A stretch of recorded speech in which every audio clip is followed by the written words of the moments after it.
Episode की शुरुआत में कोइजुमी को दिखाते हैं जो ओतानी को कुछ ऐसे गुड मॉर्निंग विश करती है जो देखकर ओतानी को उल्टी आने को हो जाती है, जिससे कोइजुमी को बुरा लगता है। तभी उन दोनों के पास मिमी भी आ जाती है, जिसे देखकर कोइजुमी उसे तुरंत पहचान लेती है। अगले सीन में उन तीन कपल्स को शेइशिरो को और हारुका को दिखाते हैं, जिन्हें कोइजुमी से पता लगता है कि उसने ओतानी को लव कन्फेक्स किया था और ओतानी ने हाँ कर दी थी, जो सुनकर सभी खुश होते हैं पर हारुका नहीं। उसके बाद हारुका कोइजुमी से पूछता है, क्यों रीसा, तुमने एक ऐसे लड़के को क्यों चुना? जो सुनकर ओतानी को गुस्सा आ जाता है और उन दोनों की बहस हो जाती है। उसके बाद कोइजुमी और ओतानी को चिहारू से पता लगता है कि उनके क्लास टीचर उन्हें ढूंढ रहे हैं। उसके बाद वो दोनों अपने क्लास टीचर के पास जाते हैं, जहाँ पर उनका टीचर उनसे पूछता है, क्या तुमने अपना गर्मियों का होमवर्क जमा करवाया? वो दोनों कहते हैं नहीं, और उसके लिए वो दोनों माफ़ी भी मांगते हैं। उसके बाद उनका टीचर उन्हें थोड़ा समय दे देता है जमा करवाने के लिए। अगले सीन में कोइजुमी और ओतानी को दिखाते हैं, जहाँ पर कोइजुमी एक साथ होमवर्क करने के लिए कहती है। ओतानी पूछता है, कहाँ पर? क्या तुम लाइब्रेरी जाना चाहती हो सुजुकी और दूसरों के साथ? जो कोइजुमी को बुरा आइडिया लगता है। उसके बाद ओतानी पूछता है, क्या तुम मेरे घर आना चाहोगी? कोइजुमी खुशी खुशी हाँ कर देती है। अगले सीन में कोइजुमी और ओतानी को दिखाते हैं, जो ओतानी के कमरे में आते ही चौंक जाते हैं, क्योंकि वहां पर पहले से ही मीमी होती है, जिसके बारे में उन दोनों ने सोचा भी नहीं था। उसके बाद ओतानी के पूछने पर मीमी उसे बताती है कि वो उसके लिए दूध लाई है, जो सुनकर कोइजुमी हैरान हो जाती है। जिस पर ओतानी कहता है, ये मेरे लिए हर दिन दूध लेकर आती है ताकि मैं लंबा हो जाऊं, जो सुनकर कोइजुमी हंसने लगती है। उसके बाद ओतानी मीमी को घर जाने के लिए कहता है, जिसके लिए वो मना करती है क्योंकि उसे कोइजुमी से बात करनी थी, और कोइजुमी भी ओतानी को मना लेती है। उसके बाद ओतानी को उसकी माँ आवाज़ लगाकर बुलाती है, जो सुनकर वो चला जाता है। उसके बाद कोइजुमी और मिमी बात करते हुए दिखाए जाते हैं, जहाँ पर कोइजुमी को पता लगता है कि मिमी भी ओतानी से प्यार करती है। मिमी कहती है, मैं उसके लिए दूध इसलिए लाती हूँ ताकि वो लंबा हो जाए, और मैंने तय किया है कि जब आचान मुझसे लंबा हो जाएगा तो मैं उसकी गर्लफ्रेंड बन जाऊंगी। जो सुनकर कोइजुमी मिमी से माफ़ी मांगती है, जिस पर मिमी को गुस्सा आ जाता है और वो कोइजुमी को टॉर्चर करने लगती है, जिससे कोइजुमी की आंखों में आंसू आ जाता है। तभी ओतानी भी कमरे में आ जाता है चाय लेकर। तभी कोइजुमी ओतानी के पास जाती है और कहती है, ओतानी मुझे बचाओ। उसके बाद ओतानी का ध्यान मीमी पर जाता है, जो एक प्यारी सी छोटी बच्ची बनने का नाटक करती है, जो देखकर कोइजुमी का ये रिएक्शन होता है और वो मन में कहती है, क्या ये मेरा भ्रम था? उसके बाद ओतानी पूछता है, क्या हुआ कोइजुमी? कोइजुमी कहती है, कुछ नहीं। जब दोबारा कोइजुमी मिमी को देखती है तो मिमी उसे एक डेविल स्माइल देती है, जो देखकर कोइजुमी डर जाती है और मन में कहती है, वो भ्रम नहीं था।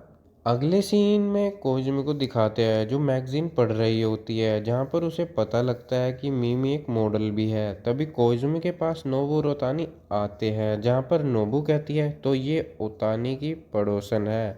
ओतानी को देखकर कोइजुमी मन में कहती है, ओतानी को कुछ भी कहना पॉइंटलेस होगा। अगले सीन में ओतानी और कोइजुमी को दिखाया जाता है, जहाँ पर ओतानी कोइजुमी से पूछता है, क्यों ना हम कहीं मज़े करने चले, जैसा कि अब हमने अपना होमवर्क जमा करवा दिया है तो। जो सुनकर कोइजुमी खुश हो जाती है, लेकिन कोइजुमी की खुशी चंद सेकंड्स की ही होती है, क्योंकि उनके सामने मिमी भी आ जाती है। ओतानी मिमी से पूछता है कि वो वहाँ क्या कर रही है। मिमी कहती है, तुम्हारी गर्लफ्रेंड और मेरी अच्छी दोस्ती हो गई है तो आज हम साथ में हैंग आउट करेंगे, है ना? लेकिन कोइजुमी कुछ कह नहीं पाती, जिसके लिए ओतानी मान जाता है। मिमी पूछते, तुम्हारा क्या आचान? ओतानी कहता है, मैं दो अमेजोन रिवर्स के बीच में नहीं चलना चाहता। कोइजुमी कहती है, तुम एक पकड़े हुए एलियन जैसे लगोगे। जो सुनकर ओतानी को गुस्सा आ जाता है। उसके बाद ओतानी जाने लगता है, जिसे कोइजुमी रोकने की कोशिश करती है, लेकिन मिमी कोइजुमी कुछ ऐसे देखती है और कहती है, अब पता लगा चुड़ैल कहीं की। अगले सीन में कोइजुमी और मिमी को एक रेस्टोरेंट में दिखाते हैं, और बातों बातों में कोइजुमी को पता लगता है कि जो मिमी ओतानी के सामने अच्छी लड़की बनने का नाटक करती है, वो सब एक छलावा है। उसके बाद मिमी कोइजुमी को कहती है कि वो उससे नहीं हारने वाली ओतानी को पाने में। जब कोइजुमी और मिमी रेस्टोरेंट से जा रहे होते हैं, तब उन्हें पता लगता है कि उन दोनों के पास ही पैसे नहीं है। अगले सीन में ओतानी को दिखाते हैं, जो उन दोनों का बिल भरता है उसके बाद जब वो तीनों वहाँ से जा रहे होते हैं तो मिमी ओतानी से पूछती है कि उससे कोइजुमी के बारे में क्या अच्छा लगता है, जिस पर ओतानी कहता है इससे तुम्हारा कोई मतलब नहीं है। जो सुनकर मिमी इमोशनल हो जाती है और कहती है हाँ, इससे मेरा मतलब है क्योंकि मैं तुम्हें कोइजुमी से भी ज़्यादा चाहती हूँ। ओतानी कहता है क्या सच में? जो सुनकर मिमी को झटका लगता है और मिमी ओतानी को पागल कहकर वहां से चली जाती है। जो देखकर कोइजुमी मिमी को ढूंढने निकल जाती है और मन में कहती है क्योंकि मैं समझती हूँ कि मिमी कैसा महसूस कर रही है। उसके बाद कोइजुमी मिमी को ढूंढ लेती है और मिमी कोइजुमी से पूछती है आचान ने क्या कहा, क्या वो गुस्सा था?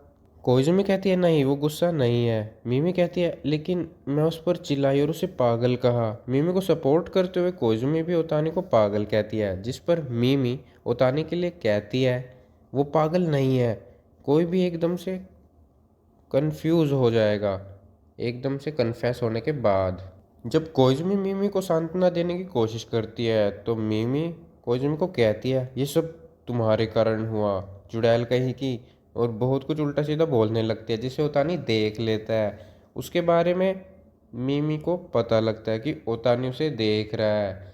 अगले सीन में कोइजुमी और ओतानी को स्कूल में दिखाते हैं जहाँ पर कोइजुमी कहती है उसे और भी बुरा लग रहा होगा क्योंकि तुमने अब उसके असली रंग देख ही लिए हैं। ओतानी कहता है क्या तुम ये कहना चाहती हो कि जो मिमी को मैं जानता हूँ वो नकली है? कोइजुमी कहती है बिल्कुल, क्योंकि वो क्यूट दिखना चाहती है उस लड़के के सामने जिसे वो पसंद करती है। उसके बाद कोइजुमी ओतानी से पूछती है क्या तुम्हारी मिमी से कोई बात हुई? ओतानी कहता है हाँ, वो कह रही थी कि हम तीनों को स्कूल के बाद कुछ करना चाहिए। नोबू कहती है अब मिमी का असली रंग सामने आ गया है तो वो सीरियस होना ही है। पर ओतानी को समझ नहीं आता। कोइजुमी मन में कहती है क्या हो अगर मिमी जैसी प्यारी लड़की ओतानी जैसे मूर्ख के लिए सीरियस हो जाए, लेकिन चाहे कुछ भी हो मैं हार नहीं मानूंगी। अगले सीन में मिमी को दिखाते हैं जिसने ओतानी की बाजू पकड़ी होती है और उन दोनों को कोइजुमी देख रही होती है और वो भी ओतानी की बाजू पकड़ लेती है। उसके बाद वो तीनों एक खेल खेलने की जगह पर जाते हैं। कोइजुमी और ओतानी वहाँ पर कुछ गेम्स भी खेलते हैं। उसके बाद कोइजुमी ओतानी से पूछती है कि मिमी कहाँ है, लेकिन वो उन दोनों के पीछे ही खड़ी होती है। जो देखकर वो दोनों उसे अपने साथ गेम खेलने के लिए बुलाते हैं, लेकिन मिमी कहती है कि वो घर जा रही है। ओतानी मिमी को रोकते हुए कहता है मैं तुम्हें कुछ कहना चाहता हूँ। मिमी कहती है मैं वो नहीं सुनना चाहती, तुम मुझे रिजेक्ट करोगे ना? ओतानी मिमी को कुछ कहने की कोशिश करता है पर मिमी नहीं सुनती। ओतानी बहुत प्रयास करता है उसे बताने का।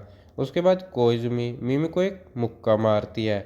उसके बाद कोइजुमी मिमी को कहती है मुझे तो लगा कि तुम ओतानी को मुझसे ज़्यादा चाहती हो, क्या तुम बस बातों की ही शेर हो? मिमी कहती है तुम उसकी गर्लफ्रेंड हो तो तुम्हें क्या पता होगा रिजेक्ट होने का दर्द क्या है? कोइजुमी कहती है मुझे पता है कैसा लगता है क्योंकि मैं 2 बार रिजेक्ट हो चुकी हूँ। मैंने भी हार मानने की सोची थी पर मैंने अंत तक हार नहीं मानी। जो सुनकर मिमी थोड़ा हैरान हो जाती है। कोइजुमी कहती है